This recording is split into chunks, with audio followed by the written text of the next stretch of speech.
नमस्कार दोस्तों, हमारे YouTube चैनल पे आप सभी का स्वागत है। जैसा कि अपन ने पिछली बायोलॉजी की जो भी क्लास हुई थी उनके अंदर दो टॉपिक कंप्लीट कर लिए थे। पहला टॉपिक अपना था डाइजेस्टिव सिस्टम और दूसरा था न्यूट्रिशन। न्यूट्रिशन का मतलब पोषक पदार्थ। आज उसी श्रृंखला में अपन थोड़ा आगे बढ़ेंगे और आज एक नया टॉपिक स्टार्ट करेंगे। उस टॉपिक के बारे में आगे जो भी 2-3 क्लास होगी उसके अंदर अपन सारा कुछ पढ़ने वाले हैं। उससे रिलेटेड जो भी ऑर्गन हमारे शरीर के अंदर काम करते हैं, ब्लड क्या होता है, ब्लड कैसे वर्क करता है, क्या वर्क करता है हमारी बॉडी में, ये सब अपन पढ़ेंगे। तो चलिए शुरू करते हैं। तो आज का जो अपना टॉपिक है ना बच्चों, वो है ब्लड सर्कुलेटिंग सिस्टम। मतलब रक्त परिसंचरण तंत्र। तो पहले तो ये समझो कि रक्त परिसंचरण तंत्र होता क्या है। तो जैसा कि इसके नाम में छुपा है, इसके नाम में क्या छुपा है, इसके नाम में मेरे बच्चों ये छुपा है कि हमारे शरीर में ब्लड यानी कि रक्त का परिसंचालन का मतलब क्या होता है, प्रवाह, मतलब फ्लो होना। रक्त का परिसंचालन ये क्या है, रक्त परिसंचरण तंत्र है। देखो, रक्त परिसंचरण की जिस वैज्ञानिक ने खोज की थी ना, सबसे पहले जिसने ये बताया था कि इसके अंदर हमारे शरीर के ये ऑर्गन हिस्सा लेते हैं, ये ऑर्गन काम करते हैं, वो कौन थे? तो रक्त परिसंचरण तंत्र की खोज या अपने ब्लड सर्कुलेटरी सिस्टम के पिता किसको कहा जाता है? तो उनका नाम था विलियम हार्वे। इन्होंने क्या किया था, सबसे पहले ब्लड सर्कुलेटिंग सिस्टम को इंट्रोड्यूस किया था कि हमारे बॉडी के अंदर एक ऐसा सिस्टम होता है जो क्या करता है, ब्लड को हमारे शरीर में फ्लो करवाता है, मतलब प्रवाह करता है। तो देखो सिस्टम कैसे बनते हैं। तो देखो हमारे शरीर की सबसे छोटी चीज़ क्या है, तो सेल है, मतलब कोशिका है। और बहुत सारी कोशिकाएं, एक समान कोशिकाएं मिलकर किनका निर्माण करते हैं, टिश्यू का निर्माण करते हैं या उत्तकों का निर्माण करते हैं। और जब एक जैसे उत्तक आपस में मिलते हैं तो हमारे शरीर के क्या बनते हैं, ऑर्गन बनते हैं। ऑर्गन मतलब अंगों का निर्माण होता है। और ये अंग आपस में मिलकर क्या बनाते हैं, एक सिस्टम बनाते हैं। और बहुत सारे सिस्टम मिलकर क्या बनाएंगे, हमारे शरीर का निर्माण करते हैं। ये बेसिक सी जानकारी आपको होनी चाहिए। तो जहाँ पे भी सिस्टम लग गया मतलब उसके अंदर खूब सारे क्या हैं, ऑर्गन हैं। बहुत सारे अंगों से मिलकर किसका निर्माण हुआ है, उस सिस्टम का निर्माण हुआ है। अगर एक और डेफिनेशन देखें तो देखो क्या होगी, ब्लड सर्कुलेटरी सिस्टम को मेनली जो बेसिक अंग होता है ना, जो मोस्ट इंपॉर्टेंट अंग होता है इस पार्ट का, वो क्या होता है, हृदय। तो हृदय द्वारा शरीर के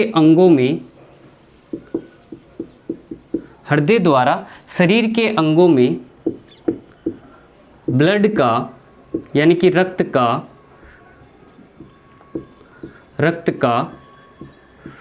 प्रवाह कराना ही क्या कहलाता है, ब्लड सर्कुलेटरी सिस्टम या रक्त परिसंचरण तंत्र कहलाता है। ये तो सिंपल सी अपन ने क्या पढ़ी, डेफिनेशन पढ़ी। इसके बाद में जब अपन समझेंगे तो नॉर्मली जब अपन पूरे बायोम की बात करते हैं, सभी जीवधारियों की बात करते हैं, तो ब्लड सर्कुलेटरी सिस्टम होता है 2 प्रकार का। वो 2 प्रकार कौन कौन से होते हैं तो वो देखेंगे। यहाँ समझ गए, इसमें कोई दिक्कत नहीं है। हृदय द्वारा शरीर के अंगों में ब्लड का फ्लो करवाना या प्रवाह करवाना या परिसंचालन करवाना ही क्या है, ब्लड सर्कुलेटरी सिस्टम है। और इसके पिता किसको कहा जाता है, तो विलियम हार्वे को क्या कहा जाता है, इसके पिता कहा जाता है।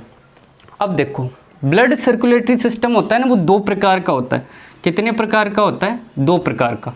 एक तो होता है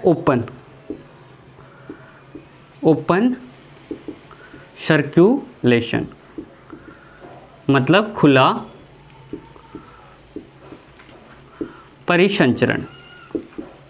क्या होता है मेरे प्यारे बच्चों, खुला परिसंचरण। और एक होता है क्लोज का मतलब बंद परिसंचरण। अब देखो इनके बीच में से डेफिनेशन क्या है, यहाँ से एक सिंपल सा क्वेश्चन आएगा एग्जाम के अंदर कि जो कीट होते हैं ना, जो कीड़े होते हैं, कीड़े एनिमल के कौन से किंगडम में आते हैं, जंतुओं का जब वर्गीकरण पढ़ेंगे तो कीड़े या कीट आते हैं ऑर्थोपोडा के अंदर। तो ऑर्थोपोडा के अंदर किस प्रकार का रक्त परिसंचरण तंत्र होता है, ये सिंपल सा क्वेश्चन आ गया। अब इस क्वेश्चन का जवाब आप तभी दे पाओगे जब ये जानोगे कि दो प्रकार का होता है, एक तो खुला और एक बंद, इनमें डिफरेंस क्या है। तो देखो जो ओपन मतलब खुला परिसंचरण तंत्र होता है ना, ये पहला प्रकार, और बी क्या हो गया, बंद। खुला परिसंचरण तंत्र के अंदर क्या होता है, रक्त क्या होता है, डायरेक्ट यानी कि सीधा ऊतकों के संपर्क में आता है, ऊतकों के संपर्क में आता है। मतलब इसका मतलब क्या हुआ कि जो ओपन खुला परिसंचरण तंत्र होगा ना, उसके अंदर किसी भी प्रकार की ब्लड वेसल्स नहीं पाई जाएगी, मतलब रक्त वाहिकाएं नहीं पाएगी, डायरेक्ट उनके शरीर के अंदर क्या बहेगा, ब्लड बहेगा। और बंद परिसंचरण के अंदर क्या होता है, बंद परिसंचरण तंत्र के अंदर रक्त नलिकाओं द्वारा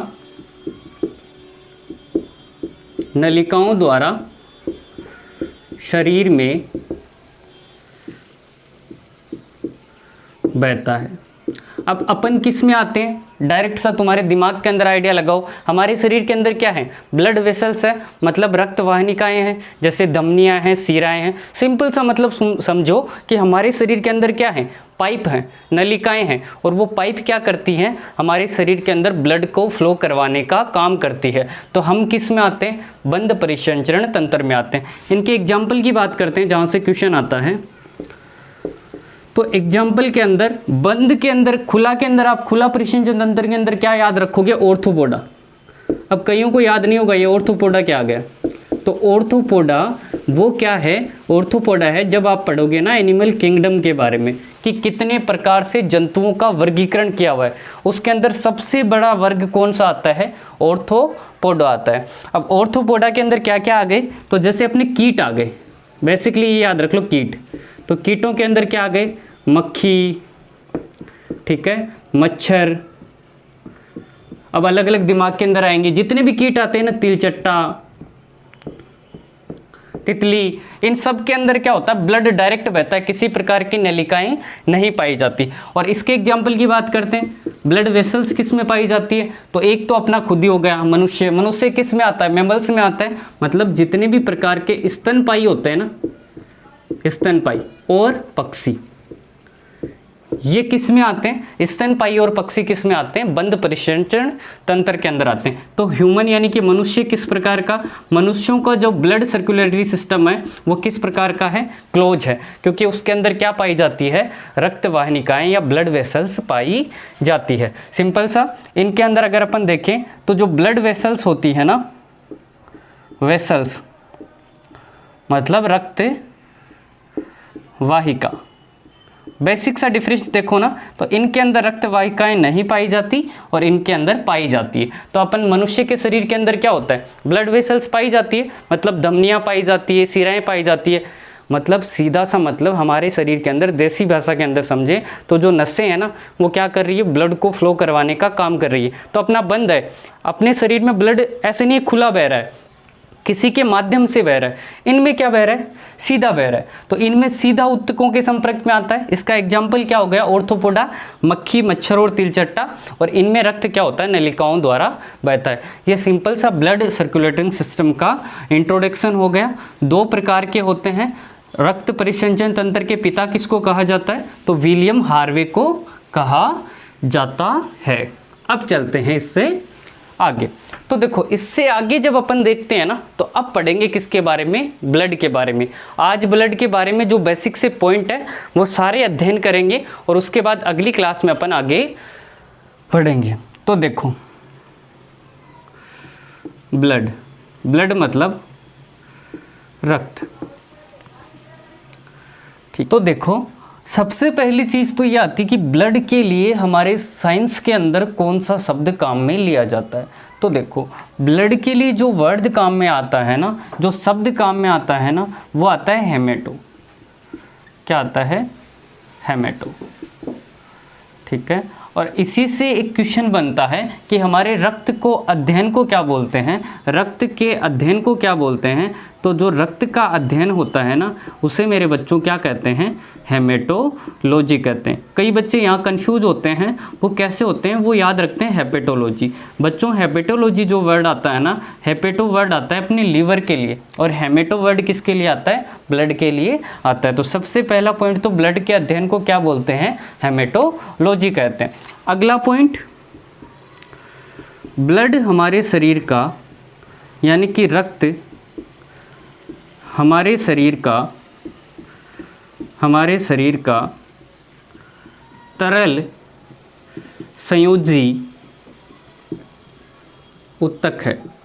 ऊतक का मतलब टिश्यू, और टिश्यू क्या होते हैं? जिनका निर्माण एक ही प्रकार की कोशिकाओं से मिलकर होता है। तो और ब्लड अपने आप में लिक्विड फॉर्म में है, ये हम सबको पता है। और संयोजी मतलब कनेक्टिव, कनेक्टिव मतलब हमारे शरीर के सारे अंगों को जोड़ने का ये क्या कर रहा है? काम कर रहा है। तो सिंपल सा क्वेश्चन एग्जाम में पूछा जाएगा, ब्लड किस प्रकार का ऊतक है? तो ब्लड किस प्रकार का ऊतक है? तरल संयोजी ऊतक है। अब बात करते हैं जो ब्लड का पीएच मान कितना होता है। पीएच मान, ब्लड की पीएच वैल्यू एग्जाम में पूछी जाती है, तो आपको याद रखनी है ब्लड का पीएच मान होता है 7.4। और 7.4 होने के कारण जो अपना ब्लड होता है ना, उसकी प्रकृति क्या होती है? तो जब देखो, जब अपन पीएच स्केल के बारे में, इसके आगे थोड़ा सा इंट्रोडक्शन आपको पीएच के बारे में बताऊंगा। तो जब 7 से आगे की तरफ जाते हैं ना, तो 7 से 14 के बीच में क्या होते हैं? क्षारीय होते हैं। और 7 के जितना नज़दीक होगा वो उतना ही क्या होगा? कमज़ोर। तो ये ब्लड की प्रकृति क्या होती है? दुर्बल क्षारीय। ठीक है, ब्लड अम्ल नहीं होता है, क्षार होता है, अम्लीय नहीं होता है, क्षारीय होता है। तो ब्लड किस प्रकार का होता है? दुर्बल क्षारीय। और जब हमारे शरीर की बात करते हैं, मतलब मनुष्य की बात करते हैं, तो मनुष्य में ब्लड कितना पाया जाता है? तो 5 से 6 लीटर पाया जाता है। लगभग के अंदर याद रखोगे ये 5 से 6 लीटर। अगर आपके एग्जाम में डायरेक्ट ऑप्शन दिए हुए हैं 5 लीटर, 6 लीटर, 7 लीटर, 8 लीटर, तो क्या आंसर करोगे? 5 लीटर। लगभग कितना पाया जाता है? 5 से 6 लीटर। और जो महिलाएं होती है, मतलब फीमेल होती है, उनके अंदर क्या पाया जाता है? उनके अंदर ब्लड जो नॉर्मल इंसान है या पुरुषों की अपेक्षा आधा लीटर कम पाया जाता है। क्या पाया जाता है? आधा लीटर कम पाया जाता है। एक पॉइंट। अगला पॉइंट क्या ध्यान में रखोगे? जब अपन वजन की बात करते हैं कि जो कुल वेट है ना, उसका कितना % अपना ब्लड होता है, तो लगभग 7 से 8% क्या होता है? कुल वेट का अपना ब्लड होता है। सिंपल सा, ब्लड के लिए वर्ड क्या में क्या लिया? हेमेटो। ब्लड के अध्ययन को क्या बोलते हैं? हेमेटोलॉजी। ब्लड किस प्रकार का ऊतक है? तरल संयोजी ऊतक है।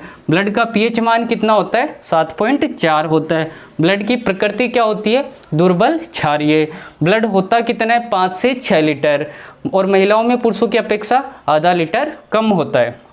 ठीक है, और वजन कितना होता है? कुल वजन का, अगर अपने वेट की बात करें, आपका जैसे जितना भी वेट है, ठीक है, आपका जितना भी वेट है, उस वेट का लगभग कितना होगा? 7 से 8% होता है। इसके अकॉर्डिंग ही क्या करता है? 5 से 6 लीटर के बीच में थोड़ा थोड़ा क्या करता है? वेरी करता है। तो ये सिंपल से कुछ पॉइंट हो गए ब्लड के बारे में। अब देखो पीएच नया नाम आया, तो पीएच के बारे में थोड़ी सी आपको जानकारी होनी चाहिए। तो देखो पीएच का सिंपल सा मतलब क्या, अगर मैं एकदम साधारण भाषा में समझाऊं जिसको हर कोई समझ सकता है, तो पीएच का साधारण सा मतलब होता है मेरे बच्चों, पीएच, पी का मतलब पावर और एच का मतलब हाइड्रोजन, मतलब पावर ऑफ हाइड्रोजन। ठीक है, हाइड्रोजन आयन की कितनी पावर है, कितनी शक्ति है, कितने हैं उसके अंदर, तो उस चीज़ को कौन डिसाइड करता है? पीएच डिसाइड करता है। और इसी पीएच को डिसाइड करने के लिए क्या बनी? पीएच स्केल बनी। क्या बनी? PH scale. इसका क्वेश्चन आता है पीएच स्केल की खोज किसने की? तो एक वैज्ञानिक थे जिनका नाम था सोरेनसन। क्या था? सोरेनसन। इन्होंने सबसे पहले क्या बनाई? एक पैमाना बनाया जो क्या बताएगा? पीएच मान बताएगा। ठीक है, और ये पैमाना कहाँ से लेकर कहाँ तक वेरी करता है? तो ये 0 से स्टार्ट होता है। मेरे बच्चों कहाँ से स्टार्ट होता है, 0 से, और 0 से जाकर कहाँ तक जाता है, तो याद रखोगे 14 तक जाता है, ठीक है। 0 से लेके 14 तक क्या होती है अपनी पीएच स्केल होती है, और इसके अंदर बीच वाला पॉइंट जो होता है ना वो होता है 7, और 7 पे जब अपन 7 से इस तरफ आएंगे ना, इस तरफ, तो क्या होगा, अम्लीय होगा, ठीक है। और जब 7 से आगे की तरफ जाते हैं तब क्या होगा, क्षारीय होगा, ठीक है। अम्ल कौन से होते हैं, जिनके अंदर हाइड्रोजन आयन की अधिकता होती है, और क्षार कौन से होते हैं, जिनके अंदर OH आयन की अधिकता होती है। ये बेसिक सा डिफरेंस होता है अम्ल और क्षार के बारे में, जब अपन केमिस्ट्री में पढ़ेंगे तब थोड़ा डीपली पढ़ेंगे। और 7 पे क्या होता है, उदासीन होता है, मतलब न्यूट्रल, ठीक है। 7 पे क्या हो गया, उदासीन। और 7 पीएच मान कितना होता है, 7 पीएच मान किसका होता है, तो जो शुद्ध जल होता है ना अपना, प्योर वाटर, शुद्ध जल, उसका पीएच मान कितना होता है मेरे बच्चों, 7 होता है। इससे आगे जाएंगे तो 7.4 पे क्या आ गया अपना, ब्लड आ गया, ठीक है। थोड़े और आगे जाते हैं, ठीक है, 7.4 पे क्या आ गया अपना, ब्लड आ गया। अब देखो शुद्ध जल का तो होता है 7, और थोड़े और आगे जाएंगे तो 8.4 याद रखोगे, 8.4 किसका होता है, तो याद रखोगे समुद्री जल। समुद्री जल का पीएच मान कितना होता है, तो मेरे बच्चों 8.4 होता है। और आगे गए तो याद रखोगे 10, ये इंपॉर्टेंट है जो आपको मैं बता रहा हूँ।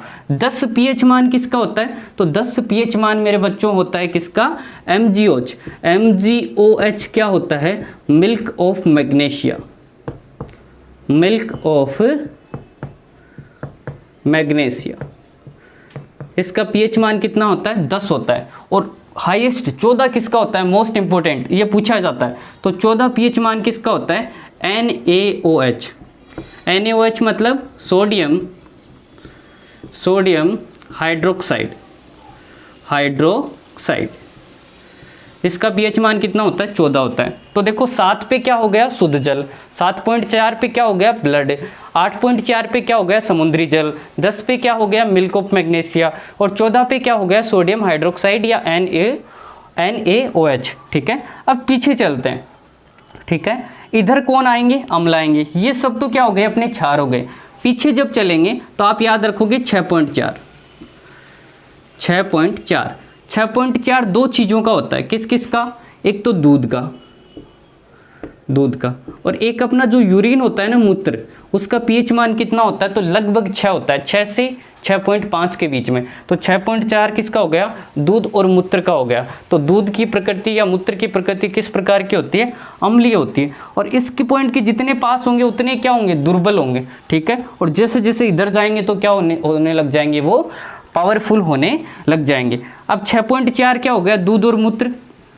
जब अपन 4.4 की बात करते हैं तो क्या हो गया, शराब, ठीक है। इससे थोड़ा और आगे चलते हैं तो जब 2.2 की बात करते हैं तो 2.2 होता है नींबू का, जो नींबू का रस होता है ना, उसका कितना होता है, 2.2।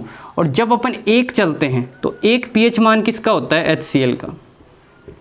तो इस प्रकार से एक ही स्केल में अपन ने क्या पढ़ लिए, खूब सारे पीएच पढ़ लिए। यहाँ से स्टार्ट करो 0 से आगे जाओगे 1 किसका हो गया, HCl का। थोड़े और आगे जाओगे 2.2 मतलब 2.2, ये किसका हो गया, नींबू का रस।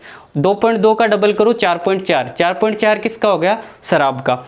अब 4.4 से सीधे चले जाओ 6.4 पे, ठीक है, 2 जोड़ते जाओ, 2.4 2 4 6, ठीक है, 2 4 6, 6.4 किसका हो गया, दूध और मूत्र का, ठीक है। 7 पे क्या हो गया, शुद्ध जल हो गया। 7.4 पे क्या हो गया, ब्लड हो गया। 8.4 पे क्या हो गया, अपना समुद्री जल हो गया। इधर आते हैं तो 10 पे क्या हो गया, मिल्क ऑफ मैग्नीशिया, और 14 पे क्या हो गया, सोडियम हाइड्रोक्साइड। तो ये कुछ पीएच मान है, इनके आप टेबल बना लेना और याद रखना। ज़्यादातर इंपॉर्टेंट क्या है, ये इससे क्वेश्चन एग्जाम में पूछा जाता है। सबसे हाईएस्ट क्षार कौन होता है, तो सोडियम हाइड्रोक्साइड या NaOH होता है, NaOH होता है। अब आते हैं अपने टॉपिक पे वापस, ठीक है। ये थोड़ा साइड में चले गए थे अपन, क्योंकि बेसिक सी जानकारी आपको होनी चाहिए, ठीक है। चीज़ों को जितना साथ साथ इम्प्रूव करते हो उतनी ही जल्दी सीख पाते हो। अब देखो ब्लड का निर्माण कहाँ पे होता है। ब्लड अपन ने बेसिक सा इंट्रोडक्शन पढ़ा, ब्लड का निर्माण।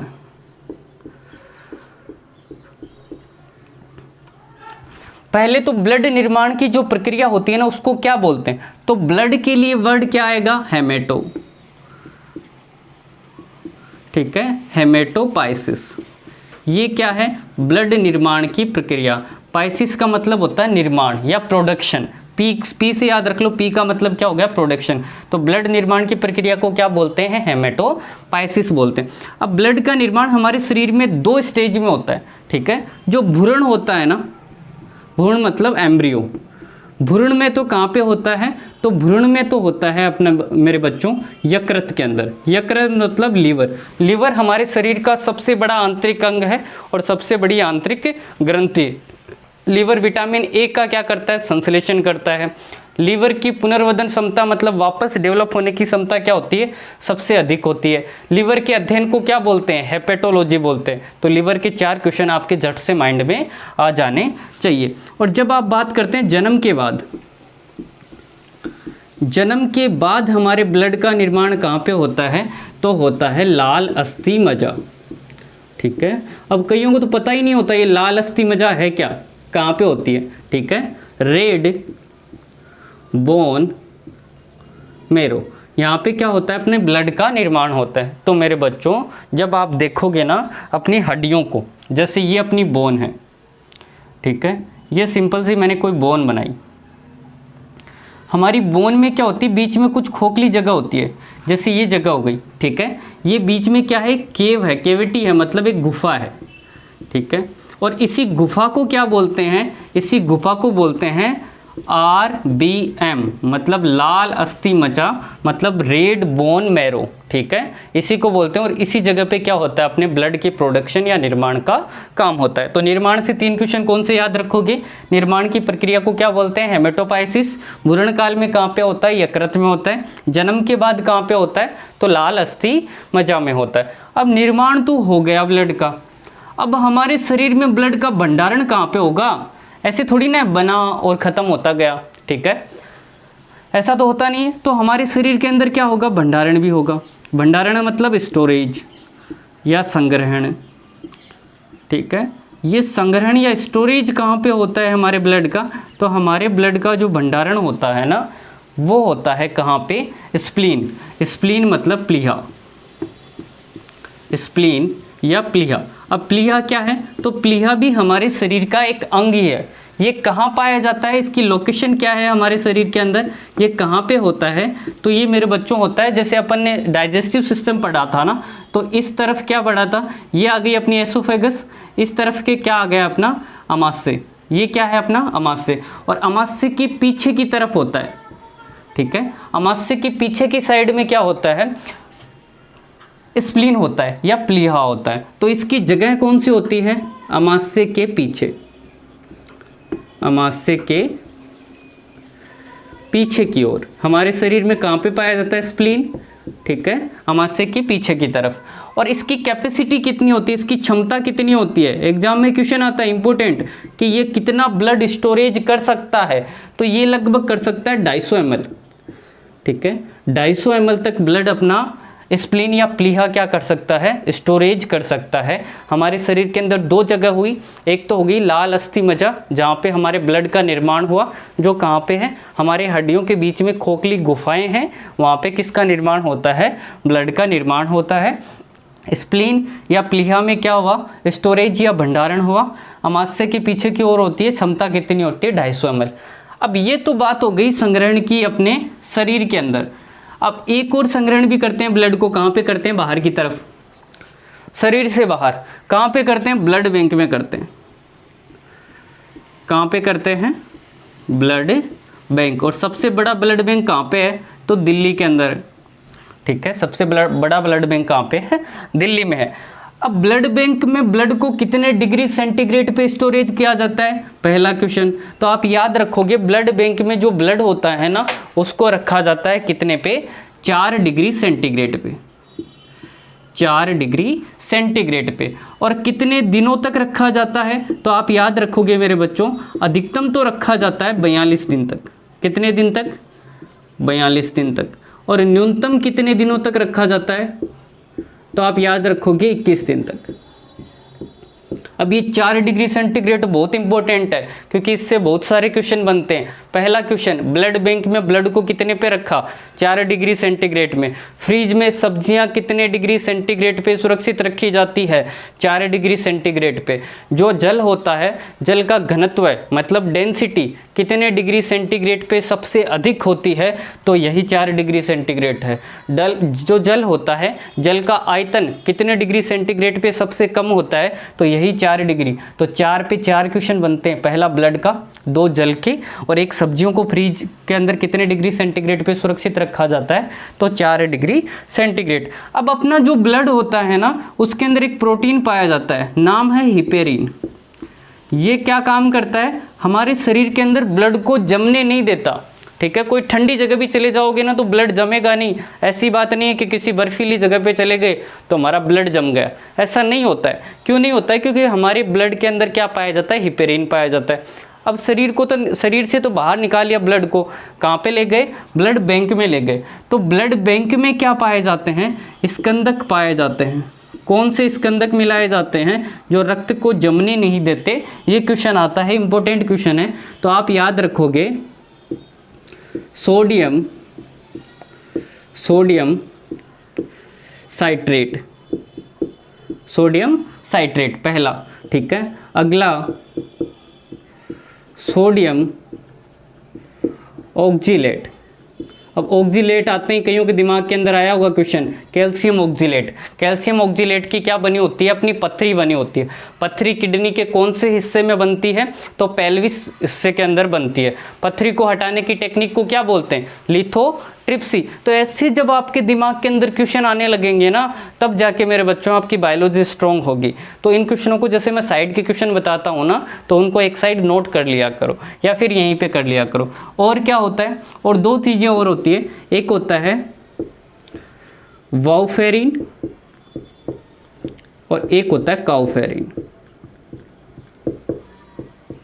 एक तरह के रसायन हैं ये, ठीक है। और एक और काम में लिया जाता है ई डाटा, ये भी एक प्रकार का रसायन है। तो इन 5 चीज़ों का यूज किया जाता है कहाँ पे, ब्लड बैंक में। ये क्या काम करती है, ब्लड को स्टोरेज कर लिया और वहाँ पे ब्लड को जमने नहीं देगी। तो सिंपल सा हो गया, अपन ने ब्लड का निर्माण पढ़ा। ब्लड का संग्रहण कहाँ पे किया जाता है, हमारे शरीर के अंदर स्प्लीन या प्लीहा में किया जाता है।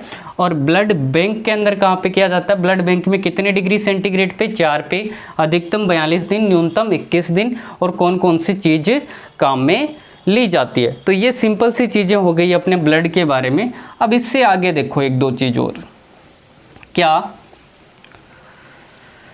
कि एक तो हमारे बॉडी के अंदर प्योर ब्लड होता है और एक इम्प्योर ब्लड होता है। क्या होता है, एक तो प्योर ब्लड होता है और एक इम्प्योर ब्लड होता है। तो एक तो हमारे शरीर में होता है शुद्ध रक्त। कई बच्चे इसमें कंफ्यूज होते हैं कि शुद्ध रक्त का मतलब क्या है, अशुद्ध रक्त क्या होता है हमारी बॉडी के लिए। ठीक है, शुद्ध रक्त और अशुद्ध रक्त। तो शुद्ध रक्त तो हमारे शरीर के लिए, शुद्ध रक्त का मतलब क्या है, हमारा ब्लड आया हार्ट से कहाँ पे, लंग्स में। तो वह ब्लड जिसके अंदर क्या पाई जाती है, ऑक्सीजन पाई जाती है, वही क्या है, शुद्ध रक्त है। ठीक है, ऑक्सीजन पाई जाती है, वही क्या है, शुद्ध रक्त है। और अशुद्ध रक्त कौन है, जिसमें ऑक्सीजन नहीं पाई जाती है। ठीक है, सिंपल से पॉइंट वाइज पढ़ो, सिंपल से पॉइंट को अपनी वोकैबुलरी, अपने माइंड के अंदर जोड़ते रहो। एक दिन आपकी बायोलॉजी या किसी भी सब्जेक्ट की बात करो तो वैसा ऐसा हो जाएगा जिसकी आप कल्पना भी नहीं कर सकते। आप क्या करते हो कि सारा नॉलेज एक साथ ग्रहण करने की कोशिश करते हो। किसी भी सब्जेक्ट को पढ़ो, जीके को पढ़ो, पॉइंट वाइज पॉइंट, छोटे छोटे गोल स्थापित करो कि आज मेरे को ब्लड के बारे में ये पॉइंट पढ़ने हैं, कल इससे आगे पढ़ूंगा। एक दिन में सारी चीज़ें क्लियर नहीं होती है। ठीक है, ऑक्सीजन पाई जाती है शुद्ध रक्त, अशुद्ध रक्त जिसमें ऑक्सीजन नहीं पाई जाती। अब सिंपल सा, ऑक्सीजन पाई जाती है उससे क्या बोलते हैं, शुद्ध रक्त बोलते हैं, और जिसमें ऑक्सीजन नहीं पाई जाती उसको अशुद्ध रक्त बोलते हैं। इनका रंग कैसा होता है, तो देखो जो प्योर ब्लड होगा ना, इसका रंग होगा लाल। ठीक है, रेड। ठीक है, एकदम लाल होगा। ठीक है, और जो अपनी स्किन पे ये ऊपर की तरफ दिख रहा है ना, नीला नीला कलर का, ठीक है, ये है अपना अशुद्ध रक्त। अशुद्ध रक्त। और अशुद्ध रक्त का रंग कैसा होता है? नीला होता है, या अपन ये भी बोल सकते हैं डार्क रेड होता है, ठीक है, गहरा लाल होता है, ठीक है। ये प्योर रेड होता है और ये डार्क रेड होता है। और शुद्ध रक्त को ले जाने का हमारे शरीर के अंदर कौन काम करती है? तो शुद्ध का याद रखोगे, शुद्ध के अंदर ध आता है, ध से याद रखोगे धमनी। धमनी क्या करती है? हमारे शरीर में शुद्ध रक्त को ले जाने का काम करती है। और बची क्या? शिराएं। और शिराएं हमारे शरीर में क्या करती है? शिराएं हमारे शरीर के अंदर अशुद्ध रक्त का फ्लो करवाती है। ये दो प्रकार की क्या हो गई हमारे शरीर के अंदर? ब्लड वेसल्स हो गई, मतलब रक्त वाहिकाएं हो गई। शुद्ध रक्त धमनी और अशुद्ध रक्त कौन? शिराएं। सिंपल सी चीज, शुद्ध रक्त और अशुद्ध रक्त के अंदर आप समझ गए। अब एक मोस्ट इंपॉर्टेंट क्वेश्चन जो कंफ्यूज करता है हमारे बच्चों को, किस बारे में? ब्लड के बारे में, कि ब्लड के 3 प्रकार के काम होते हैं अपने बॉडी के अंदर। क्या क्या काम होते हैं? एक तो ब्लड को पंप करना, ठीक है, शरीर के सारे अंगों तक पहुंचाने का काम कौन करता है? उसको प्रेशर कौन देता है? ठीक है। एक ब्लड को प्योर करना, मतलब शुद्ध करना, ये काम कौन करता है? एक ब्लड को फिल्टर करना, फिल्टर मतलब छानना, ये काम कौन करता है? अब ये तीनों है ना, हमारे शरीर के अलग अलग अंग इस काम को करते हैं, ठीक है। जैसे पंप करने का काम तो कौन करता है? अपना हार्ट क्या करता है? हार्ट हमारे शरीर के लिए क्या है? एक तरह का पंप ही है। ये क्या करता है? ब्लड को पंप करने का काम करता है, ठीक है। और ब्लड को शुद्ध करने का काम कौन करता है? हार्ट से अपना ब्लड जाएगा लंग्स में, तो अपने लंग्स जो होते हैं ना, फेफड़े जो होते हैं, वो क्या करते हैं? प्योर करने का काम करते हैं। प्योर करने का मतलब क्या है? उसके अंदर ऑक्सीजन का मिलाना। हमने श्वसन के द्वारा क्या ली? ऑक्सीजन ली, और वो ऑक्सीजन मिलके क्या चली जाएगी? हमारे ब्लड को प्योर करने का काम कर देगी, ठीक है।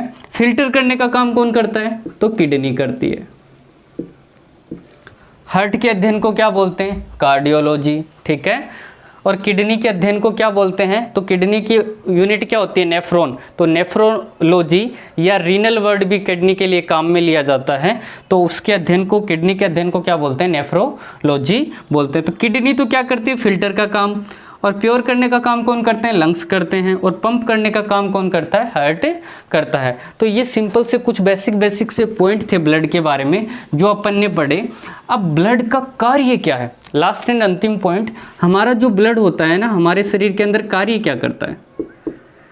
ठीक है। तो एक तो हमारे शरीर के सारे अंगों को क्या कर रहा है? जोड़ने का काम कर रहा है, ठीक है। हर अंग तक जा रहा है। किसी अंग में ब्लड जाना बंद हो गया तो क्या करेगा? वो अंग काम करना बंद कर देगा। तो ब्लड कार्य क्या करता है मेरे बच्चों? शरीर के अंगों तक, शरीर के अंगों तक क्या पहुंचाता है? ऊर्जा, पोषक पदार्थ, जो भी न्यूट्रिशन होते हैं हम खाने के अंदर लेते हैं, पोषक पदार्थ पहुंचाने का काम करता है,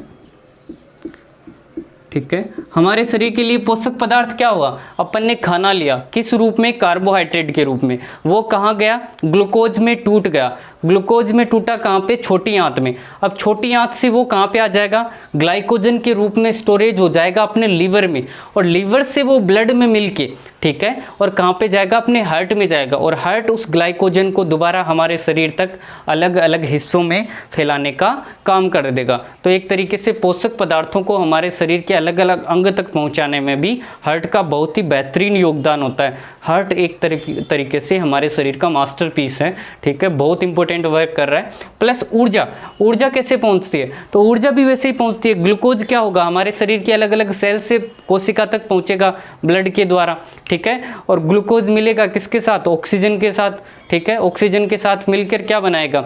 वह है एनर्जी या ऊर्जा का निर्माण करेगा। तो सिंपल सा मेरे बच्चों, ब्लड के बारे में जो जो बेसिक से पॉइंट थे ना, आज की क्लास में अपन ने सारे डिस्कस कर लिए। ये 0 से लेके लास्ट तक के पॉइंट सभी एग्जाम के लिए बहुत इंपॉर्टेंट है। ब्लड के अध्ययन को हेमेटोलॉजी, ब्लड का पीएच मान 7.4, ब्लड की प्रकृति क्षारीय, ब्लड कितना होता है? 5 से 6 लीटर, ब्लड महिलाओं में पुरुषों की अपेक्षा आधा लीटर कम, कुल वजन का 7 से 8% लगभग, ठीक है। अगर बात करें निर्माण कहाँ पे होता है, तो भ्रूण काल में तो होता है यकृत के अंदर, और भ्रूण काल के बाद मतलब जन्म के बाद कहाँ पे होता है? तो जन्म के बाद हमारे ब्लड का निर्माण होता है लाल अस्थि मज्जा के अंदर। और फिर भंडारण कहाँ पे होता है? प्लीहा में होता है, और भंडारण कहाँ पे करते हैं? ब्लड बैंक में करते हैं। ब्लड बैंक में कितने डिग्री सेंटीग्रेड पे करते हैं? 4 डिग्री सेंटीग्रेड पे करते हैं। प्योर ब्लड कौन सा होता है? जिसमें ऑक्सीजन पाई जाती है। इम्प्योर ब्लड कौन सा होता है? जिसके अंदर ऑक्सीजन नहीं पाई जाती है। ब्लड से रिलेटेड 3 वर्क, ब्लड को पंप करना, प्योर करना और क्या करना? फिल्टर करना। फिल्टर करने का काम, फिल्टर मतलब छानना, उसके अंदर जो अवांछनीय पदार्थ है ना, जो वेस्ट मटेरियल है हमारे ब्लड के अंदर मिल गया, जिसका हमारे शरीर में कोई भी काम नहीं है, उसको शरीर से छान के बाहर निकालने का काम कौन कर रही है? किडनी कर रही है। मतलब हमारा एक्सक्रीशन सिस्टम या उत्सर्जन तंत्र उस चीज़ में काम कर रहा है। तो आज की क्लास में अपन ने सिंपल सा ब्लड के बारे में जो भी इंट्रोडक्शन था वह पढ़ा, और इससे आगे आने वाली क्लास अब आप सक्रिय हो जाए, क्योंकि जब तक ये टॉपिक फिनिश नहीं होगा 2 या 5 रोज़ के अंदर मैं रोज़ क्लासें कंटिन्यू रखूँगा।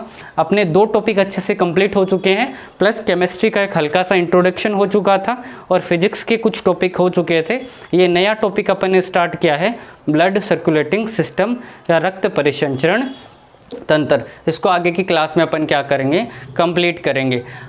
आज के लिए इतना ही, धन्यवाद। जाने से पहले आप क्या करें, इस वीडियो को लाइक कर दें और अपने दोस्तों के साथ शेयर कर दें, ताकि वो भी इस चीज़ का फ़ायदा उठा सकें। बाकी जब तक कोचिंगें बंद रहती हैं, आप थोड़ा थोड़ा आपका नॉलेज इंक्रीज करते रहें। ऐसे बैठे नहीं रहें कि कब एग्ज़ाम होगी, कब खुलेगी। सब नॉर्मल होगा, सारी कोचिंगें खुलेगी, सारी चीज़ें वापस से रिकॉल होगी, लेकिन आप सब्र रखें, इस टाइम को वेस्ट ना करें, अपने इस टाइम का फ़ायदा उठाएँ।